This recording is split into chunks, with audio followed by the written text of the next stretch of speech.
son now. But this is Matt, and Matt, thank you so much for sharing your story, because I went to your home and we're talking about, hey, this new Ohana group that we're going to be starting up in your house and at some other people's homes with families with young children. And at that moment, as we were talking, you had a chance to share with me that dash dream of your family going through that difficulty. And could you just share with your church, Ohana, the promise that you had and what happened, that kind of the tragedy that happened, that ensued? Yeah, so Chastity and I got married when we were 25 years old, and our dream was to have a family, to have kids. I wanted 3 kids, she wanted 2, so we worked on that. But we tried to get pregnant for 5 years, and we went through all the infertility issues and treatments, and nothing worked. And after that, we were just exhausted and kind of beat down, and just kind of, gave it up to God and just let it be. And then, miracles happened, and then we got pregnant, and we had our first son, Rain. Then we got pregnant again 6 months later, and then we had our second son, Sage, and then we got pregnant again 8 months later, and had our daughter, May. That's similar to our story. We waited about 5 years as well, and I was thinking, what's up with me? What's up with you, honey? What's up with you, God? I mean, we was thinking, we gotta do some work too. You know what I'm saying? So, you understand, right? but wow, 3 kids, all in diapers. Yeah, so needless to say, it was a pretty crazy time. So they're all 3 and under, 3 years old, 2 years old, and 0 years old. So that was, and this is during the pandemic that all this happened. And 2021 is when our daughter was born. I was working from home and, dealing with, Chastity's a teacher, so she had to deal with working from home and teaching, all that kind of crazy stuff.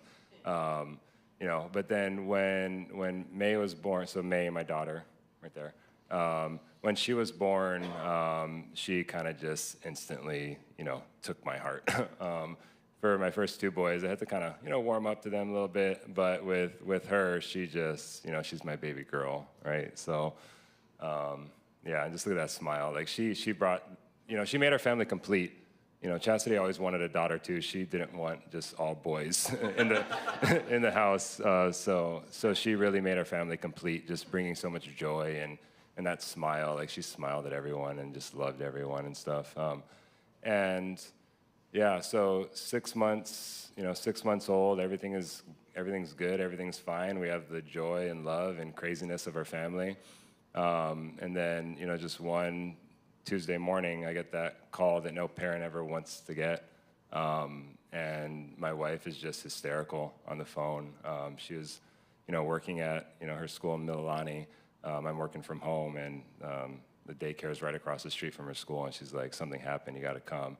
And she's running across the street, and I jump in my car and just floor it and run every red light just to get there. And when I get there, the fire truck's there, ambulance is there, and I just come in and I see Chastity on the ground bawling, just holding May, and it's too late. She was gone. She just passed away in her sleep. And then that's the moment that just everything in our life just shattered. Everything got flipped upside down. Any piece of joy, anything that we had was just gone. It was just taken from us in an instant. So, I'm sure in that time it was hard to console you and Chastity going through that time. And how did you cope with that loss, Matt? Honestly, for us as we hear, because we can lose a job, but losing a child, way different. Yeah, it's pretty different. But I don't know. I just feel like overall it was just impossible. I mean, that's just like the one word. It was just impossible, really. That we were in shock for like a year, I think, and we were at the point where, I mean, we we just couldn't work, so we were, blessed enough to be able to, be supported that we could, take a year off from work just to be able to just deal with everything. Like that night when May passed away, I came home and it was just kind of, just in shock, just talking to Chastity, but I had a moment of clarity that God gave me that, we need to deal with this. Because I knew that if I didn't deal with it, if I, typical guy kind of fashion, just kind of bury it deep down, like I knew that would destroy me. I knew it would destroy me. So, and I knew it would destroy us. So that kind of just set us out on a lifelong journey of just learning how to cope and to eventually, I guess, thrive. But within that first year, like I call that year the dark year, just because it was just dark. I was depressed. We couldn't do anything. We couldn't get out of bed, couldn't eat, and we're still raising, a 3-year-old and a 2-year-old boy, just trying to get by the bare minimum to get them fed and stuff. So it was lonely as well. So like I was saying, during COVID, we're already isolated, and then now we're going through this that nobody else can really understand, and only Chastity and I have each other, but we can't even understand each other, and we're still different. We grieve different, so just the loneliness, right? That just it's so heavy. But we still have the love and the support of our family and friends and everyone praying for us, and so we feel that. But just kind of figuring out, basically rebuilding our entire lives, because everything just it's hard to explain. Everything got flipped upside down, and it just felt like we were observing the world, kind of just living, just seeing things happen and not really participating. Let me ask you this question, Matt. You knew Jesus, you knew God before this happened. So where was God in that for you? So, I've been a believer my whole life. My dad was a pastor, and, I know all the promises of God and stuff like that. But that first year, I just couldn't go there. I couldn't talk to God really for the first year, just because it's too hard, too difficult, right? Talking to God. I wasn't really bitter, I'd say. I didn't blame God. I just kind of accepted, just the reality of life and death, and that, people die, and just so happened my daughter died. But through all of that, I know God has been carrying me, and I knew during that entire time that God is carrying me, and God is kind of setting a path, in motion, and I kind of just trusted that God would lead me through all of it. Just a few days after she passed away, God, spoke to me and was kind of I got to have a complete career change to, go into, what God has in store for me. And, I'm going to be, able to support other grieving fathers, specifically because, like I said, men trying to go through this, we're kind of doing it alone, kind of, holding the weight and burden of our family on our shoulders, because, people kind of ask, oh, how's the mom, how's the kids? But then the dad is going to work and just trying to make it happen and hold it all together, trying not to just, lose it. But looking back through all of that, and going to therapy every single week, God has been able to put each step, each piece of the plan in place when it needs to happen. And I haven't had to really think about what the next thing is, just kind of trusting God. And then God is kind of giving it to me, for the past 2.5 years leading to this point, me standing on the stage, because I wouldn't be doing this 3 years ago. And just going through all of that, and something that really helped me just to see the progress of everything that's happening along the way.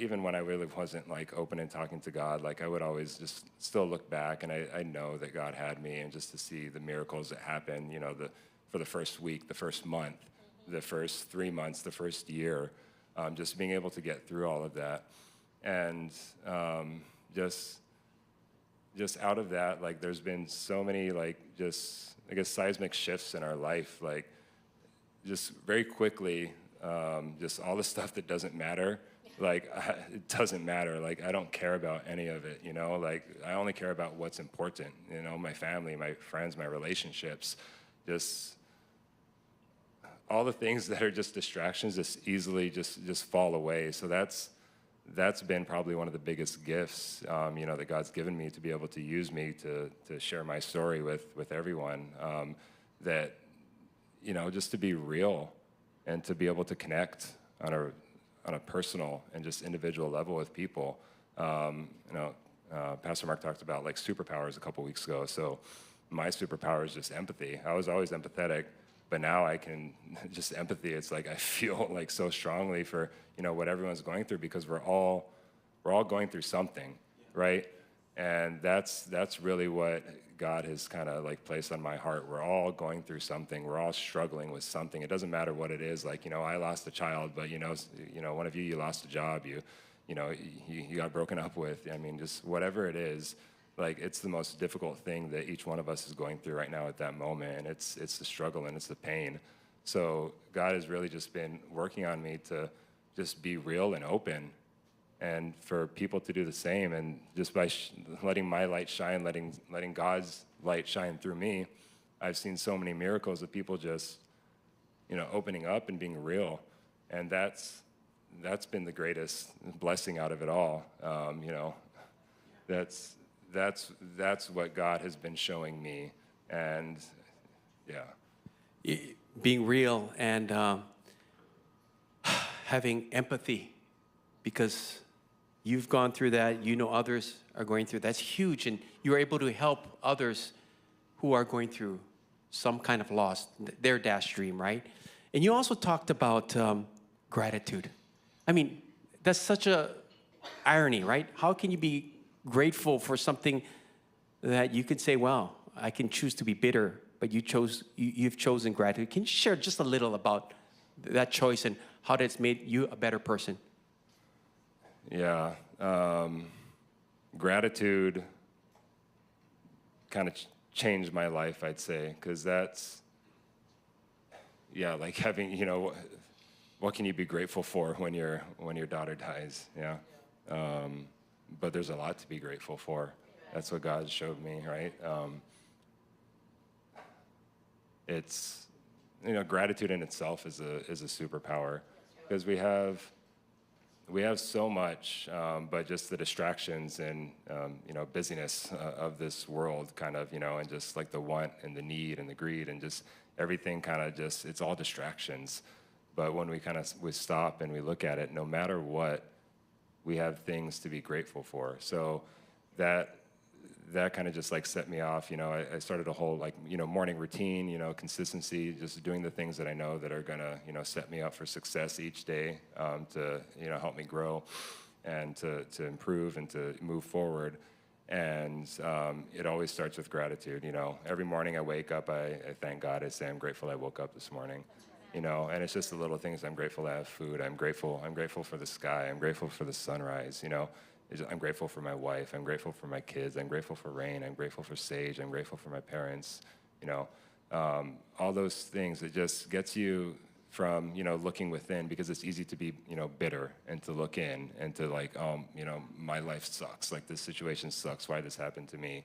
But when you start, you know, being grateful and looking outside of yourself and kind of like getting over yourself, like, you know, I had to learn how to get over myself, and just being able to be grateful, look out, and then, you know, then really appreciate and understand the gift that God has given me with this grief, you know, to be able to transform, to be able to help people. So I could go on and on, but.